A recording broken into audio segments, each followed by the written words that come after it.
We will start the Japan-US 2+2 joint press conference. We will start with initial comments by Foreign Minister Kamikawa, Defense Minister Kihara, Secretary of State Blinken, Secretary of Defense Austin, in this order, followed by Q&A.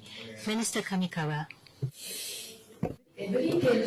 Welcoming Secretary Blinken and Secretary Austin in Tokyo, we held the Japan-US 2+2 meeting after 1.5 years since the last time. We were able to have a very productive discussion at the ministerial level. The international community is increasingly deeply divided. Developments that shape the free and open international order based on rule of law are continuing. We must deepen and grow our alliance and enhance deterrence power in order to thoroughly defend the existing international order. We are standing at a historic turning point, a critical juncture where today's decision will determine our future. Prime Minister Kishida's official visit to the United States this April was of historical significance, elevating the Japan-US alliance to an unprecedented height. We were able to show in a powerful way, domestically and globally, that Japan and the United States are global partners. The Japan-US 2+2 meeting this time was a valuable opportunity to align and coordinate between our two countries on perception of difficult regional security environment, as well as to operationalize the outcome of Prime Minister's visit to the United States, thereby further developing Japan-US alliance. On regional security environment, we agreed that China's external stance and military actions aiming to recreate international order to meet its own interests are posing serious concern for the region as well as the international community. We also shared the concern over further strategic military cooperation between Russia and China. Moreover, we reaffirmed our commitment for complete denuclearization of North Korea, and we also showed the concern of Russia and North Korea military cooperation, including possible military assistance from Russia to North Korea.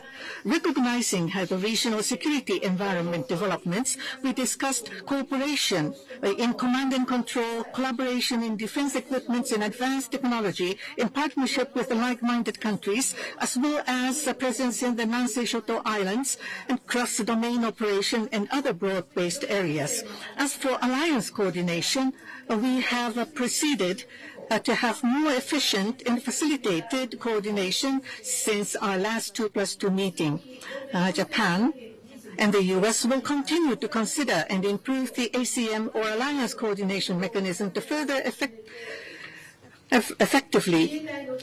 As the competent Ministry on Foreign Policy, we will engage as necessary in strengthening cooperation between JJOC and the U.S. side command. Strengthening defense industry foundation, making supply chain more resilient, and expanding co-production directly lead to deterrence and response capabilities for Japan-U.S. alliance. At the 2+2 this time, we were able to show ministerial guidance forward based on the discussion under DICAS. We also shared the awareness that to achieve our goal of realizing free and open Indo-Pacific, it is indispensable for Japan and the United States to work on partnership with the like-minded countries, making use of the RAA, which entered into force last year. Various operational cooperation and joint training are proceeding with Australia. With ROK, in addition to bilateral cooperation, including the outcome of Japan-US ROK summit last August, cooperation is ongoing in various fields. Early this month, I, together with Minister Kihara, held Japan-Philippines 2+2 a meeting and signed the bilateral RAA. Based on the results of Japan-US-Philippines summit in April, held for the first time ever, our trilateral cooperation will be further promoted. As the ministry responsible for foreign policy, we will promote further the cooperation as Secretary security-related to further conclude the security-related agreements and also actively make use of OSA. We again confirmed the importance of mitigating impacts on the local communities, including Okinawa. We also confirmed that in order to avoid the continuous usage of the Futenma airfield moved to Henoko is the only solution. I again asked the U.S. side for safe operation, giving utmost consideration for impact on the local community, as well as to appropriately respond to incidents and accidents, including early notification and cooperation to an environment. And we affirmed to closely work together. I also mentioned the recent incidents in Okinawa and stated that they were truly regrettable. What is important is to make sure that the measures the U.S. announced are to be implemented, leading to the prevention of recurrence. We concurred that we, the ministerial level, will also follow it up properly. At this 2+2, WPS was discussed for the first time. As mentioned in the joint statement, we will pursue WPS in the joint exercise and other bilateral activities. As a person engaged in WPS, I am truly delighted. Based on the joint statement, we will continue to commit to the WPS.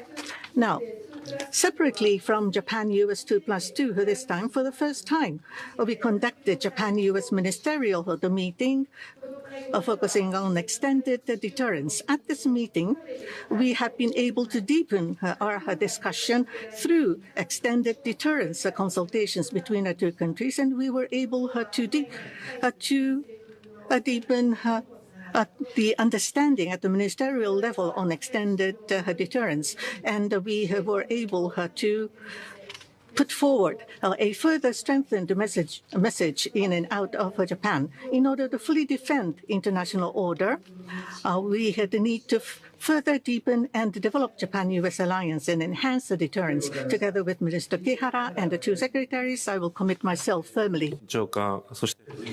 Minister Kihara, thank you very much. With the gratifying presence of Secretary Austin and Secretary Blinken, we engaged in a straightforward discussion on how to further fortify the deterrence and response capabilities of the Japan-US alliance. As Minister Kamikawa mentioned, the security environment surrounding us has never been so severe, and in order to maintain the free and open Indo-Pacific, the role that the Japan-US alliance must play is becoming larger. During this Japan-US 2+2, in accordance with the new strategic initiative announced by the Japanese and US leaders in April, the progress of various initiatives to modernize the Japan-US alliance were confirmed, and opinions on the future direction were exchanged. In particular, regarding the enhancement of the respective control and command frameworks of both Japan and the US, which is instructed by the leaders of Japan and the US to discuss at the 2+2, we have confirmed the fundamental perspective related to the control and command, including our coordination between the JJOC of the SDF and the US command, and agreed to discuss further by setting up a Japan-US working group.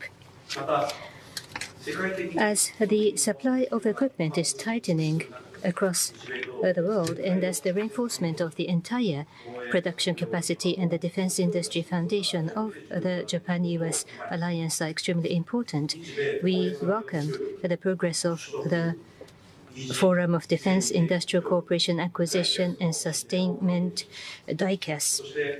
Regarding PAC 3 MSC and AIM 120 AMRAAM, we agreed to pursue co-production opportunities that are mutually beneficial to both Japan and the US. Furthermore, in order to respond to the increasing security-related challenges in the region, it is crucial to optimize the force posture of the alliance.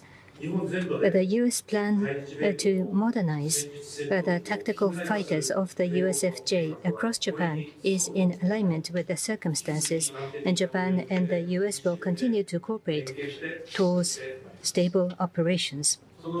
On top of that, regarding the realignment of the U.S. forces, we have reaffirmed our firm commitment to the steady execution of the realignment of U.S. forces in Japan in accordance with the Okinawa Consolidation Plan and towards the full reversion of the air station Futenma as soon as possible. We emphasized the importance of the acceleration of the efforts by Japan and the U.S., including the construction of the Futenma replacement facility in Henoko. Furthermore, we once again confirmed that the relocation of the Marine Corps stationed in Okinawa to Guam will start this year. In addition to that, we also checked the progress of cooperation in various areas, such as the standoff defense capability, which is critical for our country to fundamentally reinforce our defense capability, the enhanced bilateral presence in the Southwest Island, ISR cooperation including BIAC, cross-domain operations including space, cyber, electromagnetics, and information warfare, which is another area of cooperation, and have firmly confirmed the direction of our efforts to achieve further outcomes with Secretary Austin and Secretary Blinken. In addition to the Japan-US 2+2, we managed to hold the Japan-US Ministerial Meeting on Extended Deterrence this time. Since 2010, the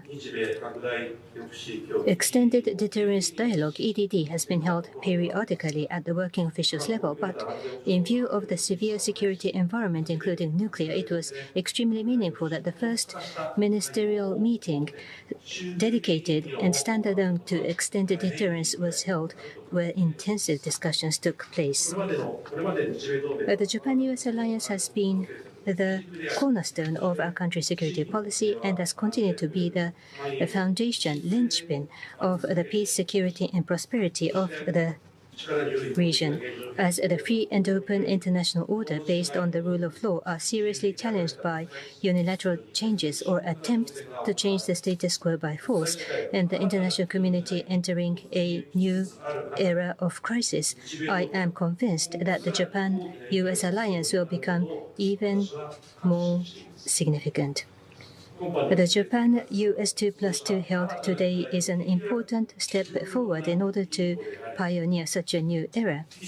And by working together with my three reliable colleagues here with me today, I will demonstrate my steadfast determination to realize the free and open Indo-Pacific by my words and deeds. Thank you. Thank you very much. Minister. Request the Secretary Blinken to take the floor.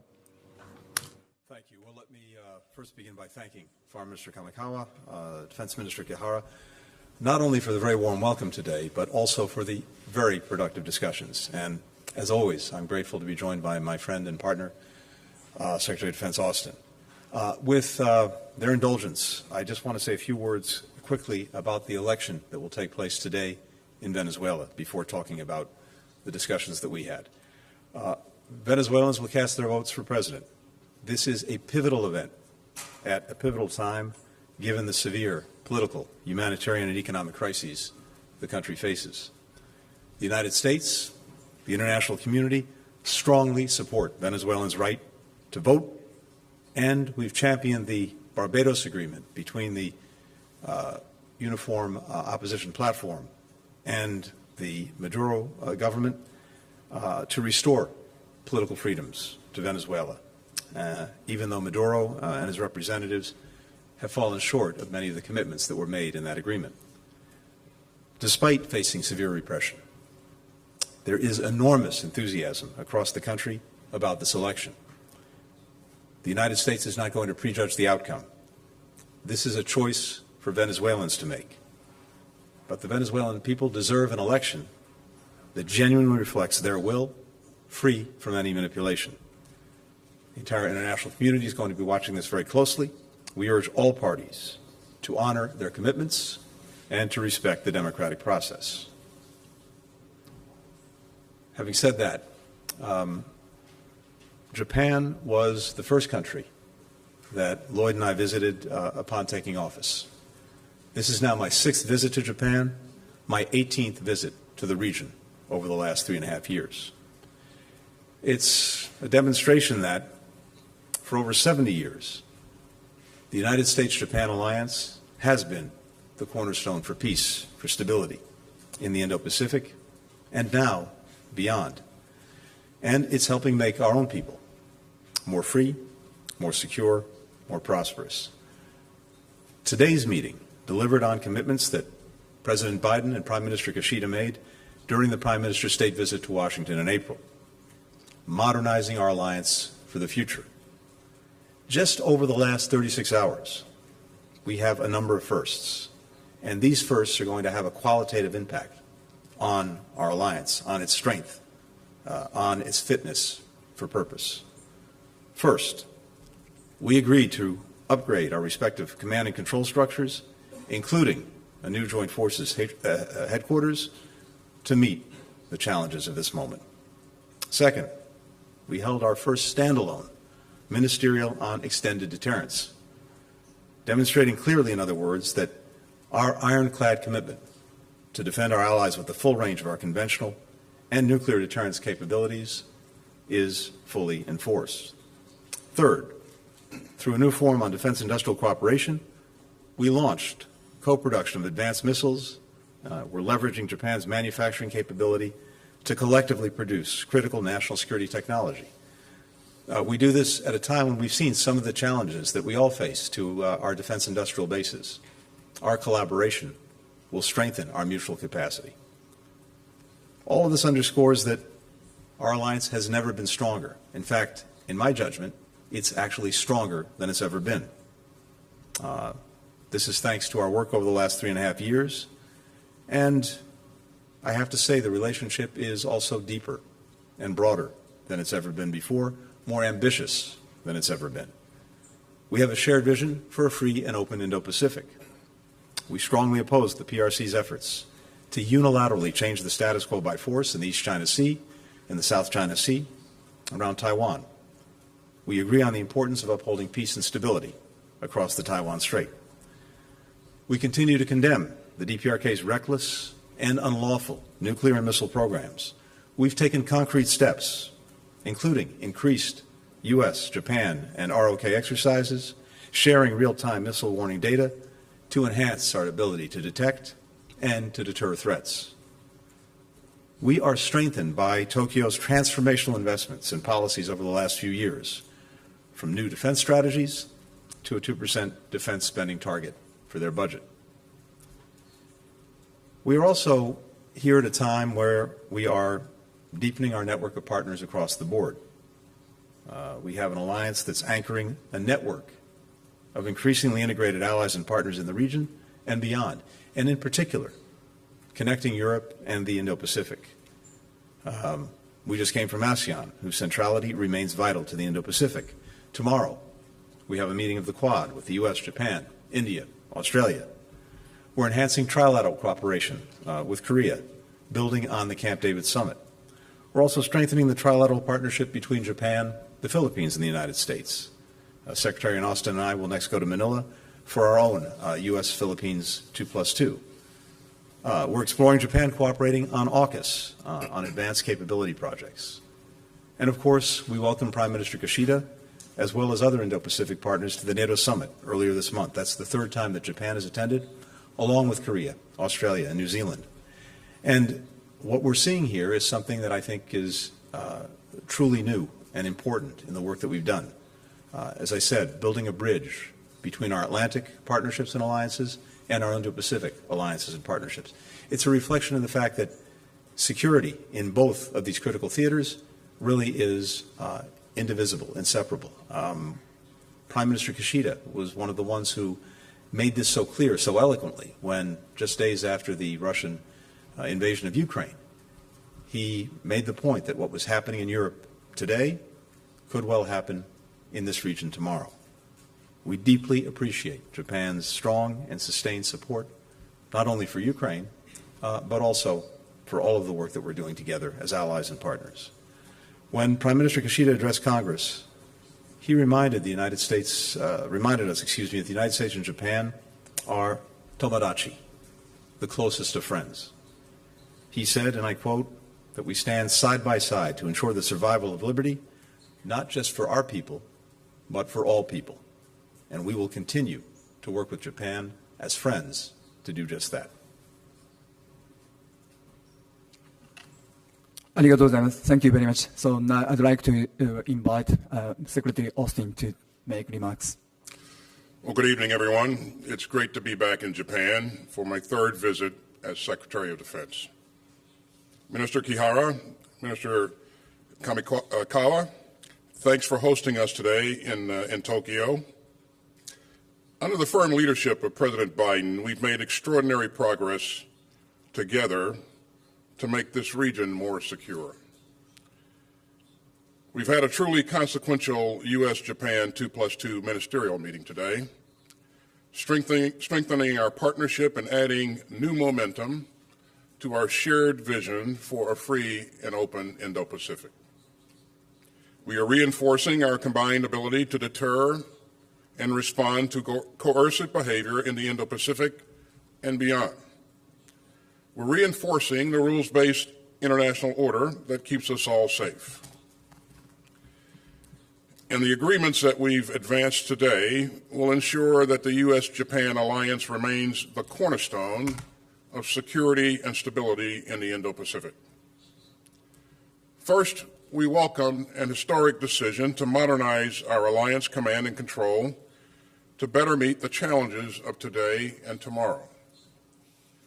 The United States will upgrade the U.S. Forces Japan to a joint force headquarters with expanded missions and operational responsibilities.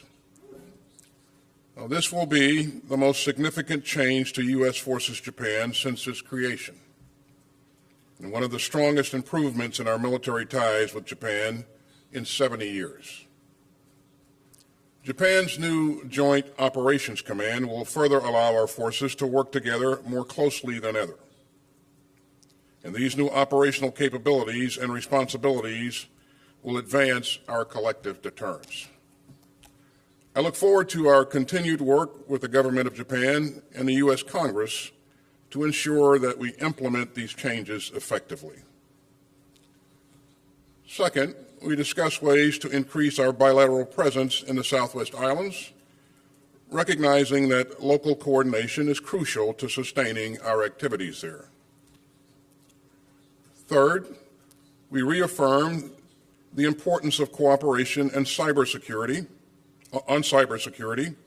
ISR, cross-domain operations, and bilateral exercises and training.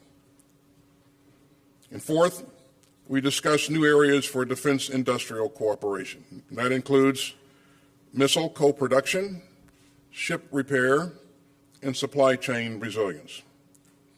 And finally, we held a separate 2+2 ministerial level meeting on extended deterrence. And that has never been done before. And during that meeting, I reaffirmed our ironclad commitment to defend Japan with the full range of our capabilities, including our nuclear capabilities. Let me again underscore that Article 5 of the Mutual Security Treaty applies to the Senkaku Islands. And so we got a lot done.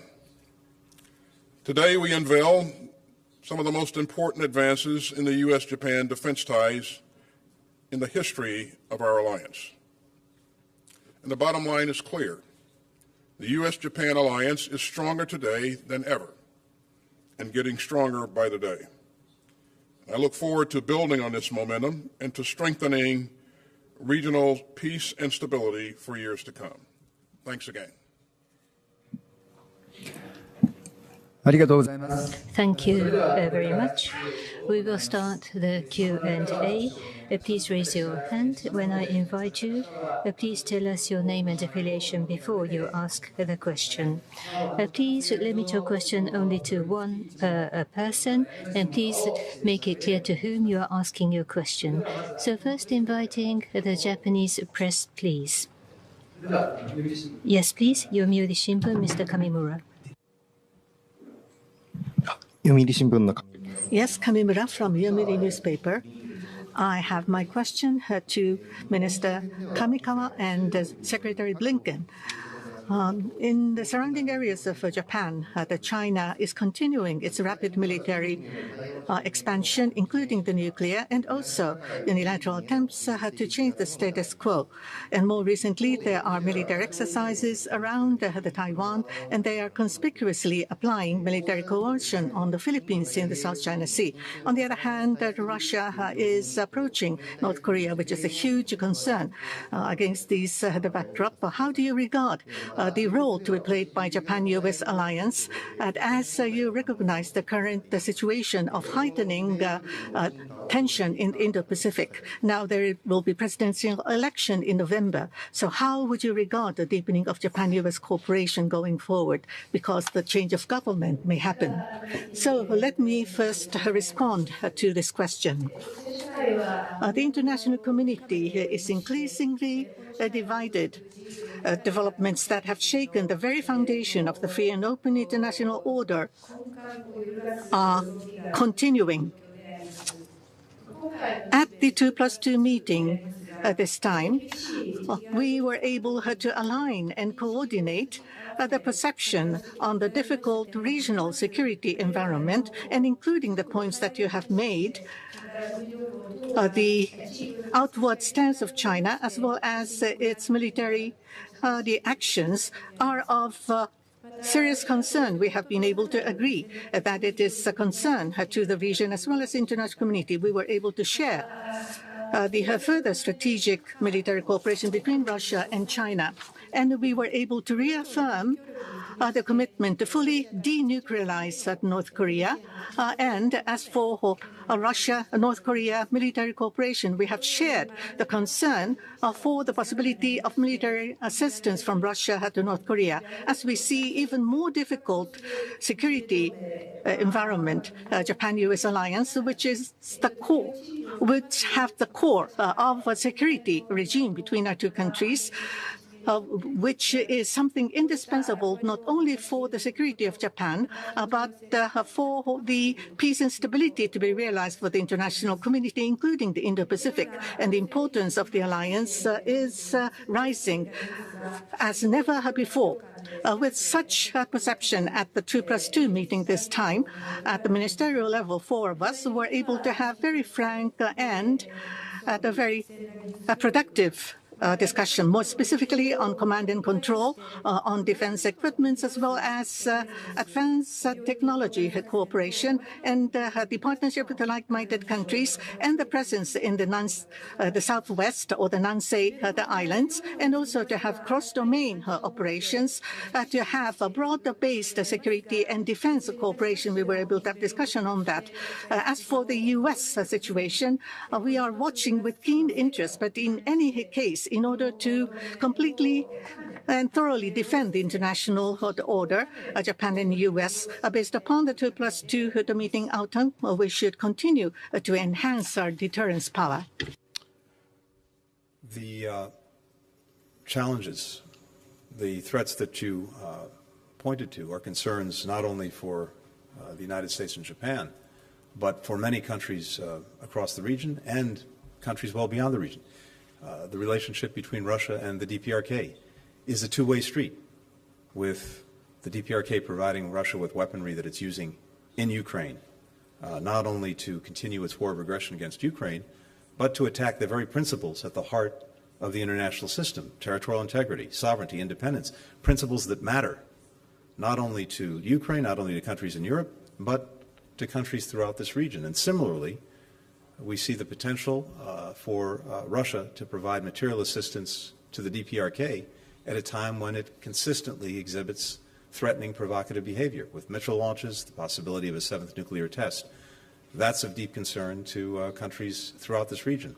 And of course, we heard that yesterday as well at the meetings with ASEAN, the East Asian Summit, with all and many partners.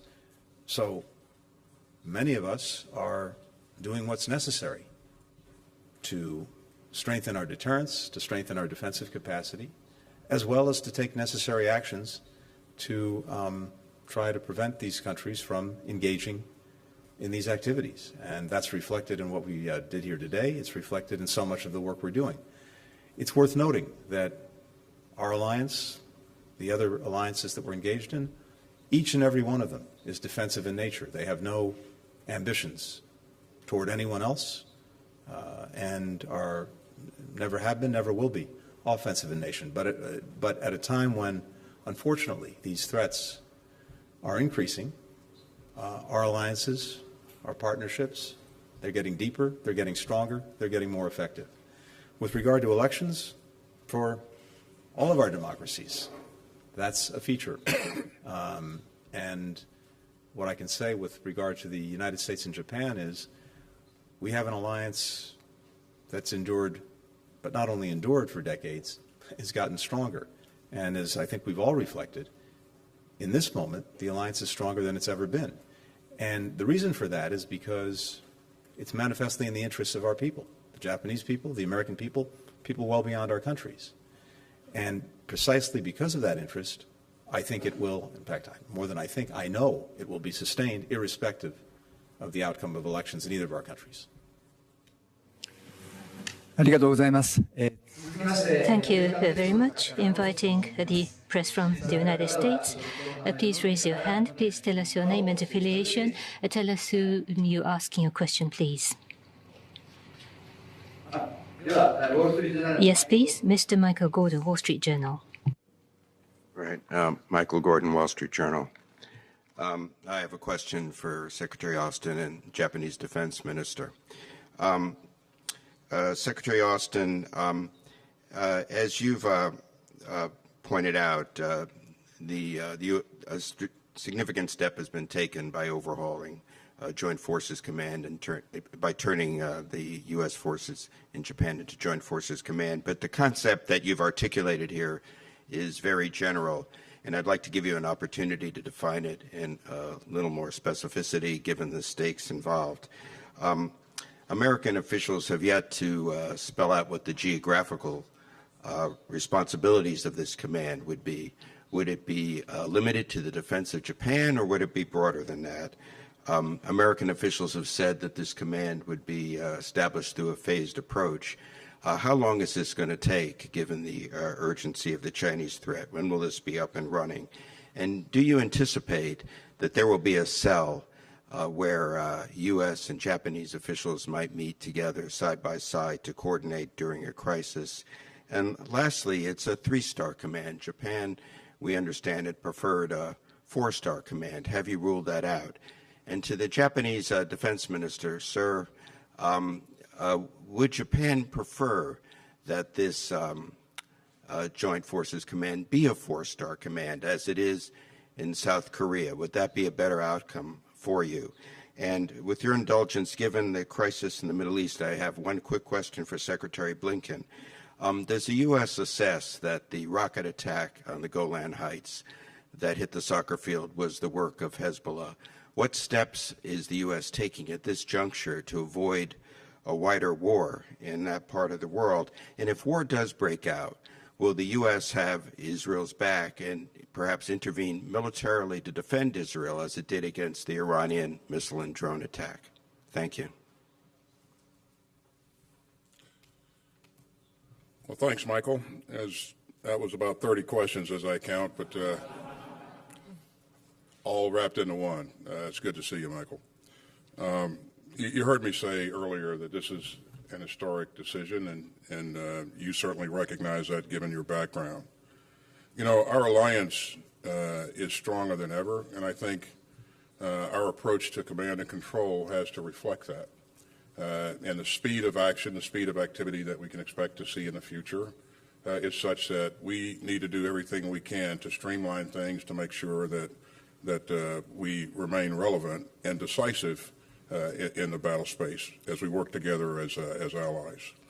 And so I think, you know, our bilateral approach to this command and control effort reflects that. And so with the upgrade of U.S. Forces Japan to Joint Force Headquarters, you know, the U.S. will have a direct leadership role in planning and leading U.S. forces in both peacetime and potential crises. And that'll give us an opportunity to work more closely together to ensure greater peace and stability. Now, you mentioned, you asked how long it's going to take, given the fact that the concerns of China presenting us challenges in the region. Our decision to move in this direction is not based upon any threat from China. It's based on our desire and our ability to work closer together and to be more effective. And you also asked whether or not we'd ruled out this command ever developing into a 4-star command. No, we haven't ruled that out. Again, we're going to continue to work with the government of Japan. We're going to continue to work with our Congress to make sure that we get this right. And I do believe that we're off to a great start. And again, it's the phased approach because, as you know, standing up a joint headquarters, you can't snap your fingers and do that overnight. There are a lot of things that you have to take into consideration, and I think our commanders have done a great job of outlining the way ahead, and so I'm confident that this is going to add great value to our overall effort.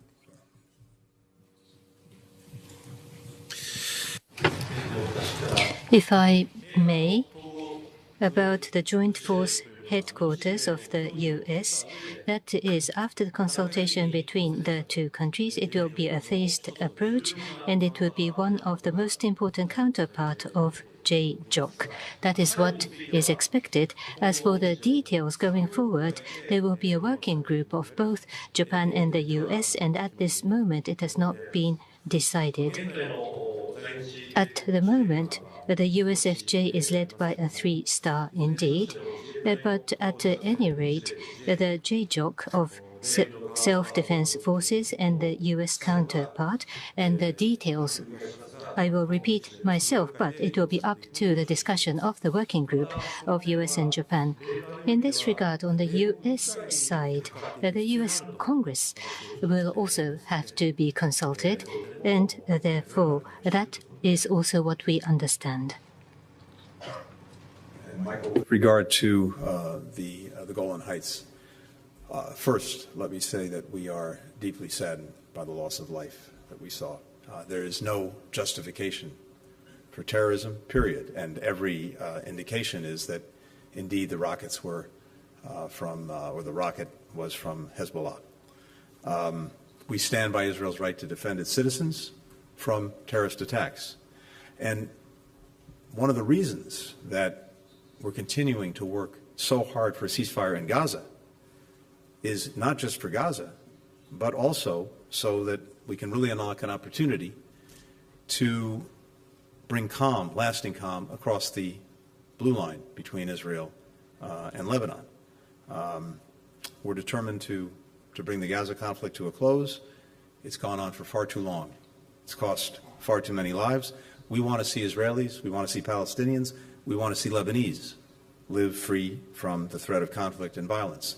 And again, specifically with regard to the blue line, it's so important that we help diffuse that conflict, not only prevent it from escalating, prevent it from spreading, but to diffuse it because you have so many people in both countries, in both Israel and Lebanon, who've been displaced from their homes. 60 or 70,000 Israelis, roughly the same number of Lebanese, and absent a secure environment, they're not going to be able to go home. So we're determined to do that. We're in conversations with the government of Israel, and again, I emphasize its right to defend its citizens and our determination to make sure that they're able to do that. But we also don't want to see the conflict escalate. We don't want to see it spread. That has been one of our goals from day one, from October 7th on, and we'll continue to do that. But again, the best way to do that in a sustained way is to get the ceasefire in Gaza that we're working so hard on virtually every minute of the day. Thank you very much. And then again, inviting the Japanese press, please raise your hand. Yes, please. Mr. Tanaka, GG Press. This is Tanaka of GG Press. I have a question to Minister Kihara, Secretary Austin. the progress of the reinforcement of deterrence and response capabilities of the alliance have been confirmed at today's 2+2. The extended deterrence was held at the ministerial level for the first time. How will it enhance the reliability of the extended deterrence going forward, like making the ministerial periodic? But at the same time, issues have emerged, such as crimes committed by U.S. service persons in Japan or the inappropriate treatment of specifically designated secrets by self-defense forces, and the foundation of the alliance might be shaken. How will you deal with this? With the election coming in the U.S., domestic politics are overheating, and there could be a change in the administration. How will you defend the Japan-U.S. collaboration that you have deepened so far and further develop the relationship? Then, let me start.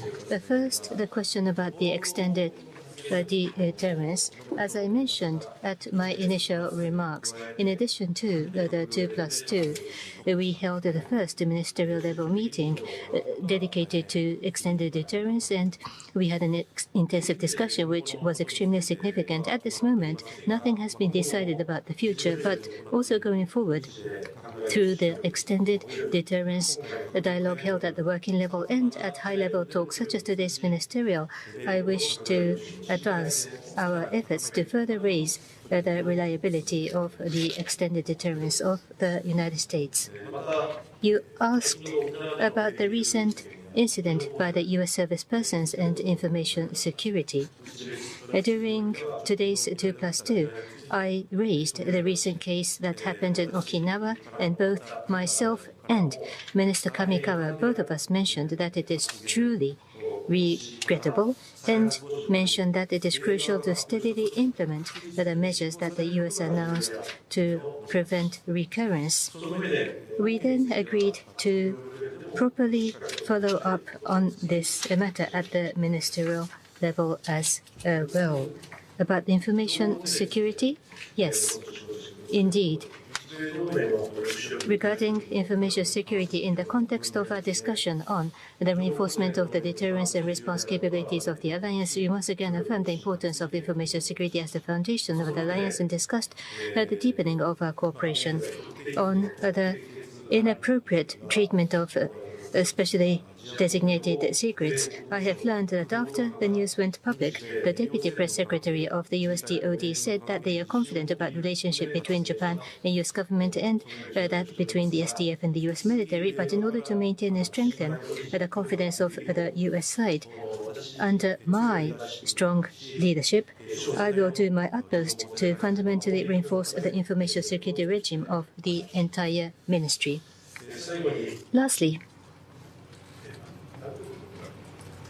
there was a question about the presidential election. Yes, about the U.S. presidential election and related to the future of our alliance. As the government of Japan, it is hard for us to respond prematurely or prejudge on the election outcome, but for long, the bilateral alliance has been unwavering, and the importance of the alliance, I believe it is shared by common recognition by both the Democratic and the Republican parties between the two governments at various levels, such as the ministerial level, policy official levels, and between the units and the troops.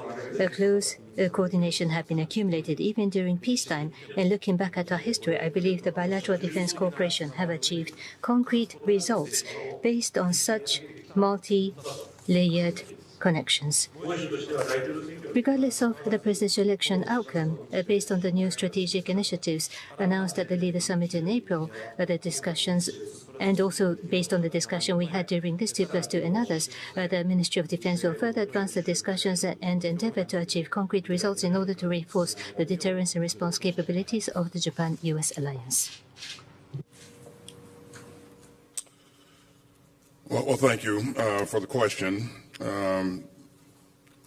As you heard us say, this 2+2, separate 2+2 ministerial meeting that we had on extended deterrence is the first of its kind, never been done before.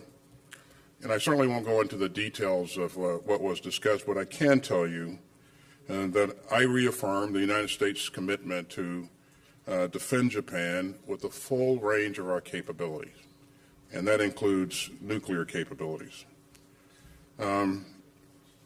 Regarding the sexual assault issue, I would just highlight for you that, number one, I agree with both ministers have said already that these are regrettable incidents, and they certainly don't reflect the core values of the United States military. And our leadership has put measures in place to ensure that these kinds of things don't happen again in the future. And our leadership, again, is I think, focused on the right things in terms of working with local leadership and working with the government of Japan to ensure that we continue to address these issues. On the issue of info security, I think it's important that we be able to trust our allies and partners. And as I look at how this situation evolved, it was, as Minister Kihara has said, it was quickly identified, leadership took appropriate action and reported it, and that in and of itself creates a measure of trust that I think will serve us well going forward. And I appreciate his personal involvement to ensure that we do the right things to protect our information. But again, whether it's no matter what it is, cyber issues or document security, we will continue to be challenged. All of us will continue to be challenged, and we have to do the right things to take care to protect our information here. Regarding the election, and potential outcomes, again, I certainly won't speculate on outcomes at the podium here. What I can tell you, though, is that I continue to see strong bipartisan support for Japan, and it's been that way over 70 years, and it will continue to be that way going forward. And anytime you see that level of bipartisan support in our government, you can expect that things will continue to improve and strengthen, no matter who's in charge. So, again,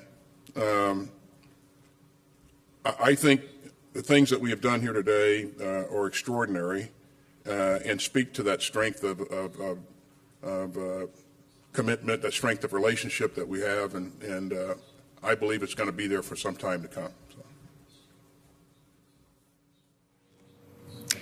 Thank you very much. But unfortunately, time is running, so we will accept one last question from the U.S. side.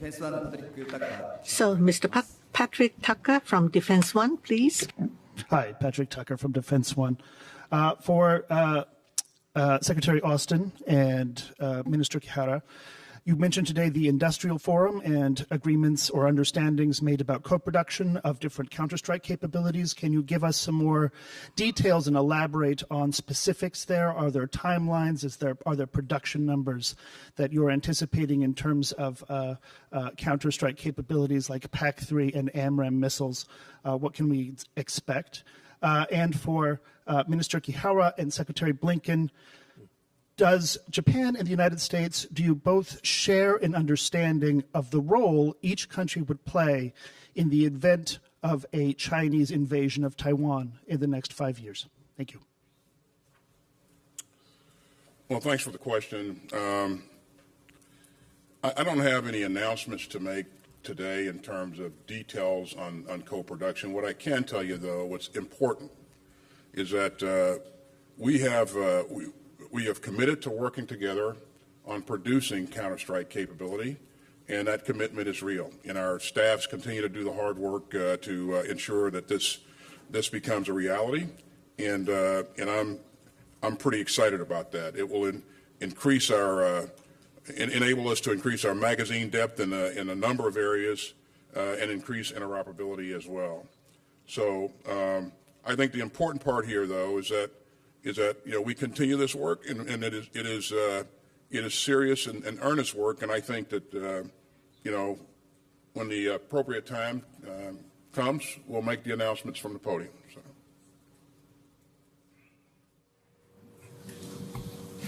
はい。 Then, if I may, the role of U.S. and Japan and the alliance, as Secretary Austin mentioned, we have the Senkaku Islands of Japan. In the case of contingency around the Senkaku, that would invoke Article 5 of the Security Alliance. In addition to that, for specifics and details, I will refrain from discussing. ありがとうございました。 Thank you very much. This is the end of the joint press conference. Thank you very much. Please do not forget to return your translation receiver. Thank you.